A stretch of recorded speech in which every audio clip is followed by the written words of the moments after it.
Nigerian Railway Corporation, Dr. Kayode Okwefa, has issued a warning against the vandalism of railway infrastructure, asserting that these critical components are not mere scrap materials but invaluable national assets essential for the country's unity and economic development.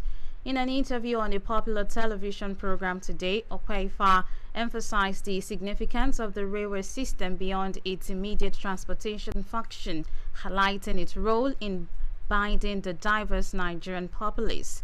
Okwefa therefore appealed directly to local communities situated along the railway corridors, urging them to take ownership and ensure the survival of these vital assets.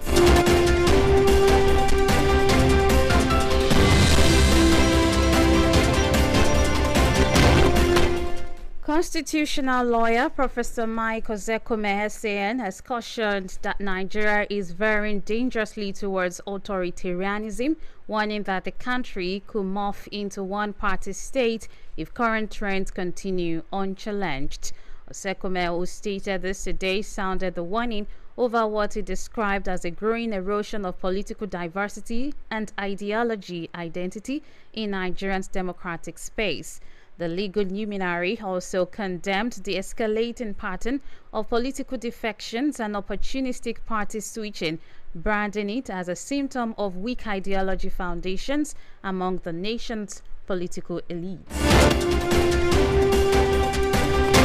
You are listening to the national news on I-FLIER 103.3 FM, Ibadan. The news continues shortly. Please stay with us.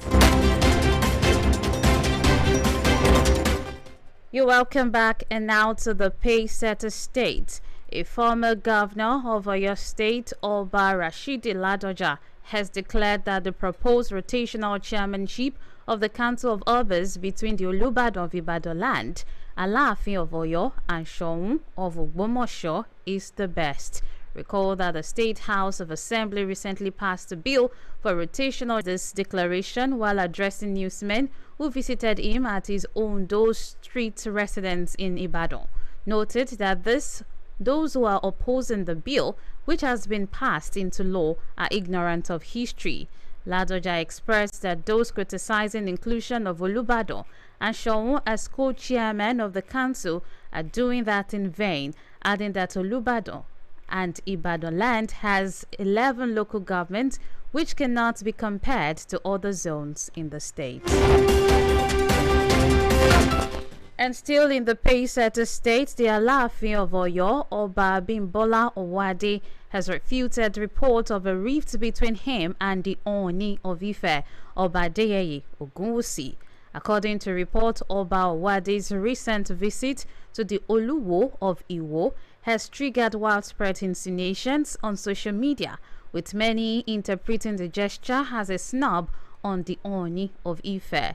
The insinuation gained traction after the Oluwo openly declared that the Alaafin holds superiority over all traditional rulers in Yoruba land, a statement that further fueled talk of tension between the two prominent monarchs. In a viral video making the rounds, the Alaafin addressed the controversy, stressing that there was no conflict between him and the Oni.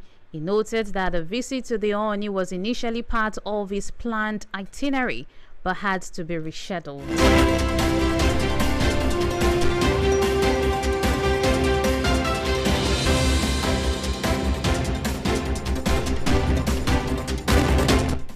As Muslims across the world continue to celebrate Eid al-Kabir, the founder and Grand Imam Shafauddin in Islam Worldwide, Professor Sabitu Olagoke, has admonished them to recognize the sanctity and impact of the celebration on the into the scary business of kidnapping, Yahoo blood, ritual killings, etc. We are like the essence of the annual festivals for every religion that consume holidays and stagnate our economy. If you want to be a Muslim, be a good Muslim. If you want to be a Christian, be a good Christian. Let us justify the opportunity given us by the nation to worship our God. Religious leaders and non-anarchists and anarchists must approach the greatness of Islam and change agents for the society to enjoy safety, justice, equity, fairness, security, and sustainable development that are bequeathed. Such is equally expected of the adherents of all other religions. Value restoration as the goal of every festival will be achieved. To save the who observed Eid prayers at Shafaldin Prayer Ground yesterday,